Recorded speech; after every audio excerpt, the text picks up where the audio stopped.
Assalamualaikum warahmatullahi wabarakatuh. Sebelumnya perkenalkan, nama saya Anggidia Aprilia dengan NIM akhir 02 dari Rombel PK 4A.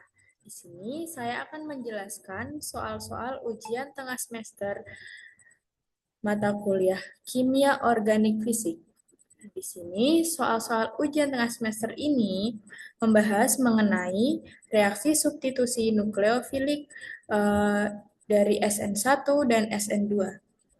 Nah, di sini materinya mencakup mengenai konsep, mekanisme, dan analisis langkah demi langkah. Sebelum kita memulai membahas materi, nah saya akan menjelaskan terlebih dahulu apa sih itu substitusi nukleofilik, nah, materi yang akan kita bahas dan soal-soal yang akan kita bahas nanti.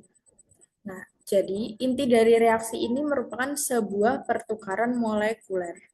Nah, sebuah nukleofil atau spesies kaya elektron akan menyerang substrat. Nah, ini adalah dari sini ada gambarnya yaitu nukleofil akan menyerang substrat. Substrat ya ini atom C dan kemudian setelah penyerangan ini nukleofil akan memaksa gugus pergi atau bisa disebut leaving group. Gugus pergi yang membawa elektron untuk lepas. Nah, ini nanti nukleofil ini akan menggantikan gugus yang pergi, akan menggantikan leaving group. Nah, di sini ada dua tahap. Yang pertama, jalur SN1 dan jalur SN2. Nah, untuk penjelasannya lebih lanjut, kita akan membahas soal-soal. Yang pertama, soal nomor 1. Di sini disebutkan, jelaskan perbedaan reaksi substitusi nukleofilik SN1 dan SN2 yang ditinjau dari jumlah tahap reaksi, hukum laju reaksi, jenis substrat yang paling bereaksi, kekuatan nukleofil, jenis pelarut yang mendukung, kemungkinan terbentuknya karbokation, dan stereokimia produk yang dihasilkan. Nah, di sini saya telah mencantumkan tabel berupa perbedaan dari reaksi SN1 dan SN2. Nah, dari jumlah tahap reaksinya, reaksi SN1 sendiri berlangsung 2 tahap. Nah, tahap yang pertama itu merupakan pelepasan gugus pergi atau leaving group yang membentuk karbokation. Nah, jadi itu 2 tahap itu, yang pertama menyerang pelepasan living group. Nah, pelepasan living group ini akan membentuk suatu karbokation. Kemudian tahap yang kedua yaitu serangan nukleofil pada karbokation. Jadi setelah living group gugus pergi, nah akan digantikan oleh nukleofil. Nah, kemudian perbedaannya dengan reaksi SN2 ini, reaksi SN2 ini berlangsung secara satu tahap atau serentak.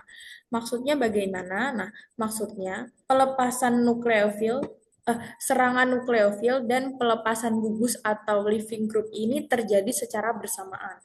Jadi, ketika leaving group atau gugus pergi itu melepaskan diri dari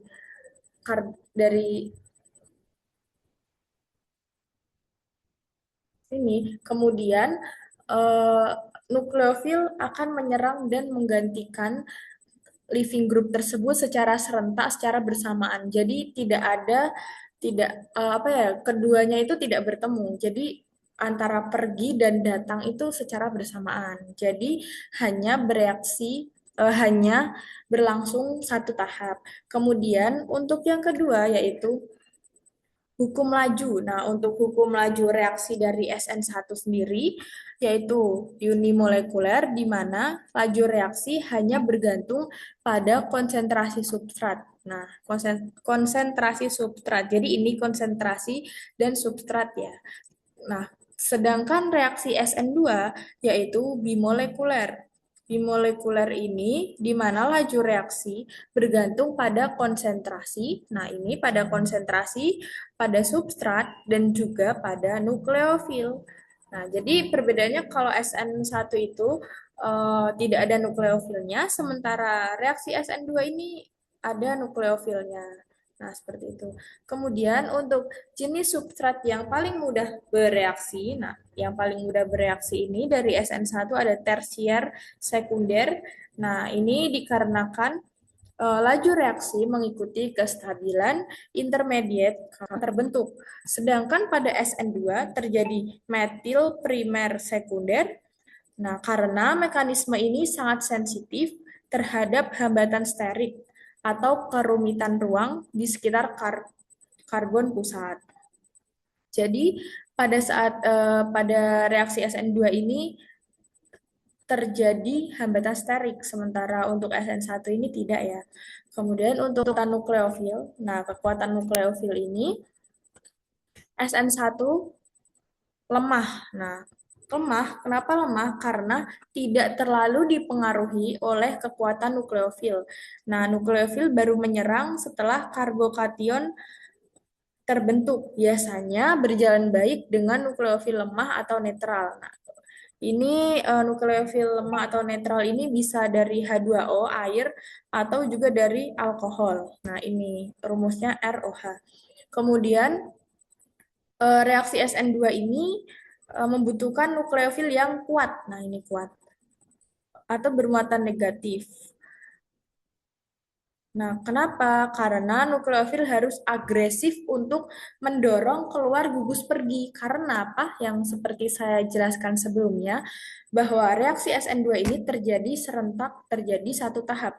Jadi, ketika nukleofil datang, nah nukleofil ini tuh harus kuat, harus mampu mengusir mengusir living group, mengusir gugus pergi untuk digantikan dengan nukleofil ini. Jadi harus membutuhkan nukleofil yang kuat.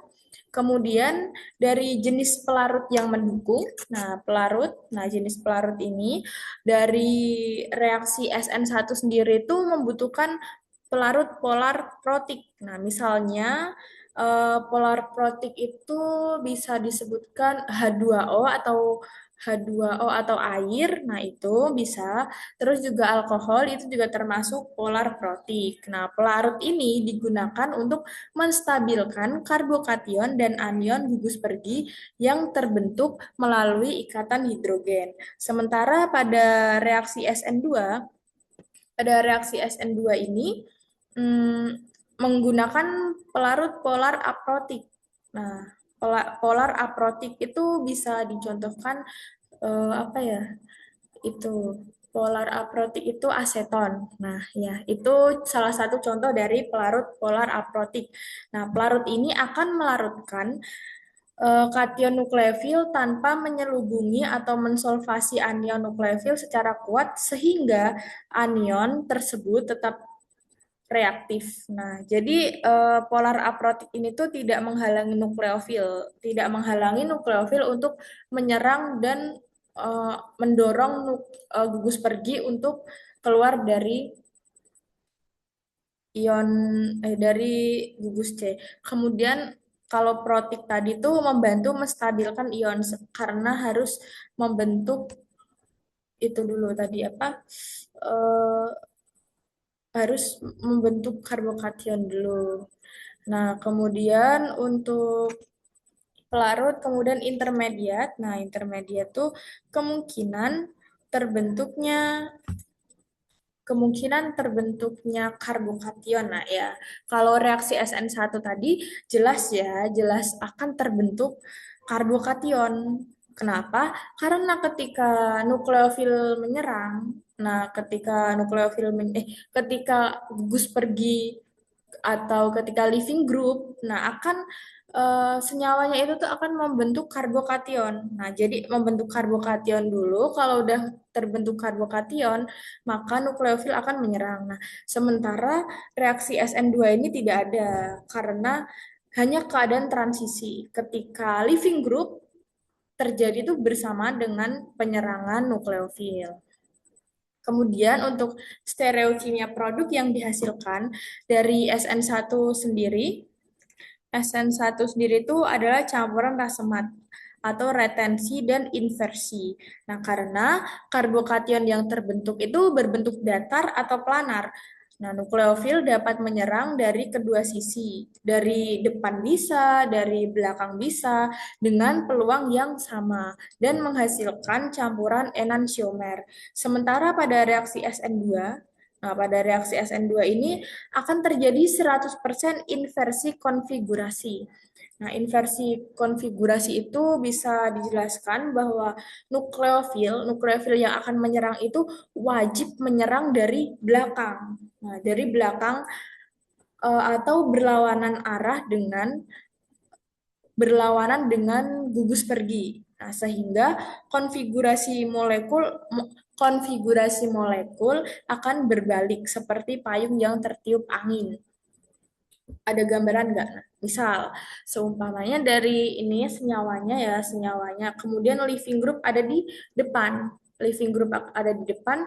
Ketika living group terjadi, maka eh, nukleofil akan menyerang dari belakangnya. Jadi antara nukleofil dan living group itu tidak akan pernah bertemu. Jadi misal ini living group keluar, maka nah ini kelihatan kan, ini living group keluar. Nah, kemudian yang di sini dari nukleofilnya itu akan menyerang dari belakangnya dan menggantikan posisi dari living group itu. Nah,